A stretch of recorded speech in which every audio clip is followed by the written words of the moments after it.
Salam untuk kita semuanya, berjumpa lagi dengan saya di channel Aritela Tutorial, tempat kita untuk berbagi informasi seputar informasi pendidikan dan informasi guru, serta informasi honorer, dan informasi lain yang berhubungan atau ada kaitannya dan informasi yang relevan. Pada pertemuan ini, saya menyapa seluruh Bapak Ibu honorer setanah air yang selalu setia melaksanakan tugas tanpa mengenal lelah dalam melaksanakan kegiatan pelayanan publik di instansi pemerintah pusat maupun daerah. Saya yakin bahwa Bapak Ibu honorer selalu semangat dan selalu dalam keadaan sehat walafiat.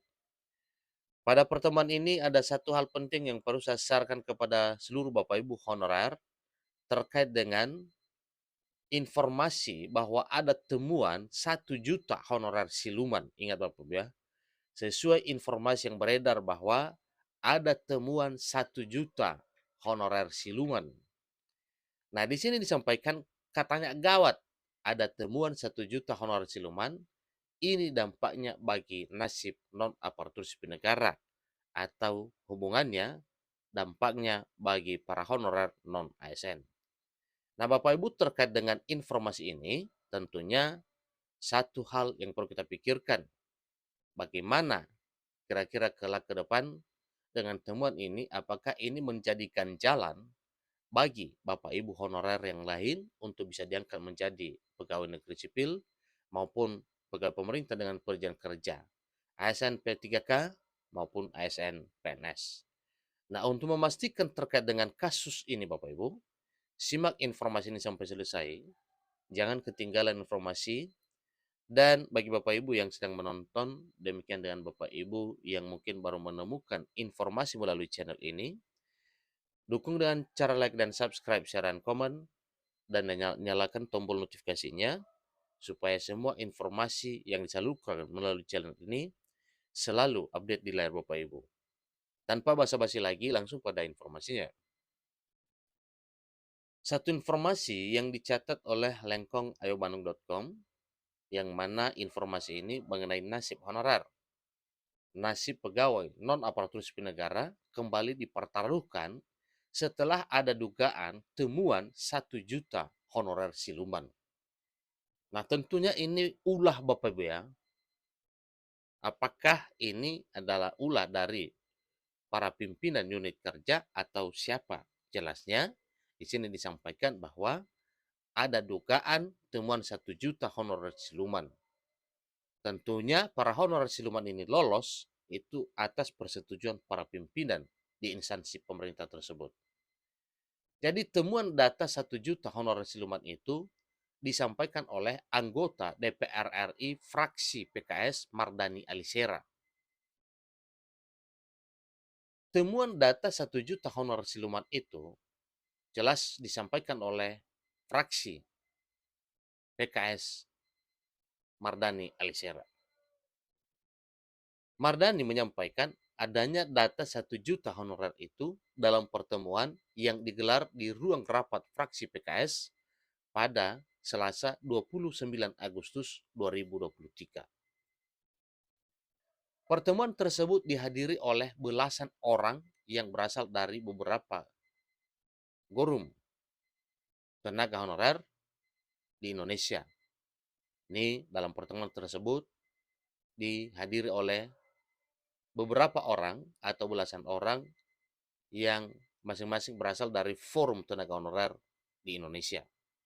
Nah, tentunya informasi tersebut menyebar Bapak Ibu, berarti ini adalah satu hal yang wajib dituntaskan oleh pemerintah bersama dengan DPR RI.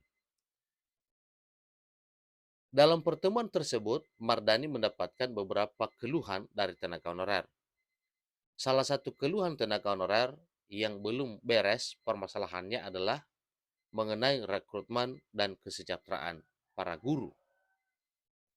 Di sini disampaikan kami meminta fraksi PKS memperjuangkan nasib guru honorer juga yang bertugas di madrasah dan diperbantukan di swasta, kata Hasbi, Ketua Dewan Pembina Forum Honorer Indonesia, dikutip dari fraksi PKS ID Jumat 8 September 2023. Jadi itu intinya Bapak ya. sepertinya ini disampaikan dengan serius.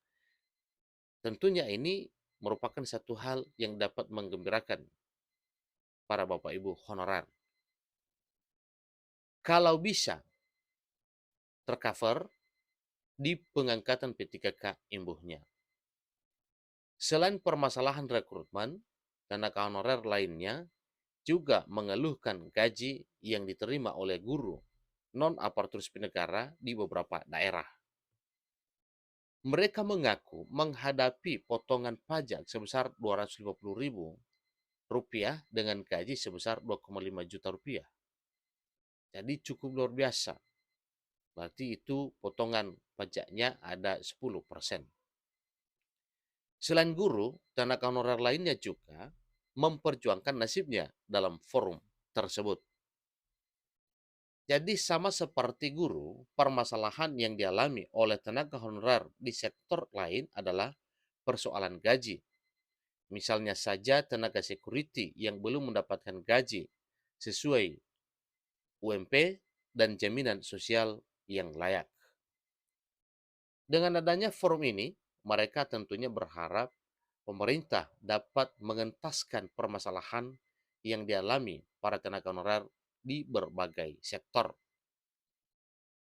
Menanggapi permasalahan tersebut, Mardani mengatakan bahwa pihaknya akan berusaha memperbaiki sistem yang berhubungan dengan tenaga pendidik di Kemdikbud maupun Kementerian Agama yang menaungi madrasah.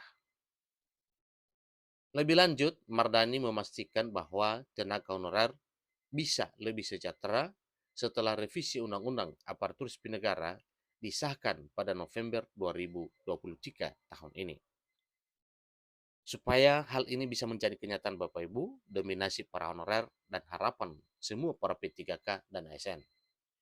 Sehingga nantinya revisi Undang-Undang Aparatur Sipil Negara ini bisa jadi langkah untuk menjamin kesejahteraan tenaga honorer. Kenapa tidak? Karena memang dalam revisi Undang-Undang ASN juga diatur terkait dengan pengangkatan honorer, demikian dengan penggajian, sehingga sampai pada pensiunan. Buktinya bahwa dimuat satu ketentuan bahwa para P3K akan mendapatkan pensiunan. Sehingga RUU ASN ini bisa jadi langkah untuk menjamin kesejahteraan para honorer. Jadi setelah itu nantinya undang-undang ini tidak boleh ada lagi PHK massal dan penghasilan yang kurang. Jika disahkan, semuanya akan jadi ASN. Yang P3K kita akan pastikan tidak dikontrak ulang tiap tahun, tegas Mardani Alisera. Mardani melanjutkan saat ini BPKP menemukan ada sekira 1 jutaan tenaga honorer. Kondisi ini membuat kesejahteraan tenaga honorer murni akibat adanya pegawai titipan tersebut. Pasalnya tenaga honorer titipan tersebut membuat penganggaran untuk non-ASN menjadi tidak tepat sasaran. Untuk itu, Mardani dan pihaknya bertekad memberantas tenaga honorer siluman tersebut. Doakan honorer ini akan diverifikasi oleh BPKP, sementara ini masih banyak yang tidak betul datanya. Kita akan bersihkan yang siluman ini. Jika berhasil, hak-hak P3K dan honorer akan terjamin sesuai dengan porsinya, ucapnya. Terkait kesejahteraan honorer, pastinya semua proses akan diperhatikan, tutup Mardani Alisera. Demikian informasinya, semoga hal ini menjadi satu hal yang bermanfaat bagi kita semuanya. Sampai ketemu pada informasi berikutnya. Terima kasih.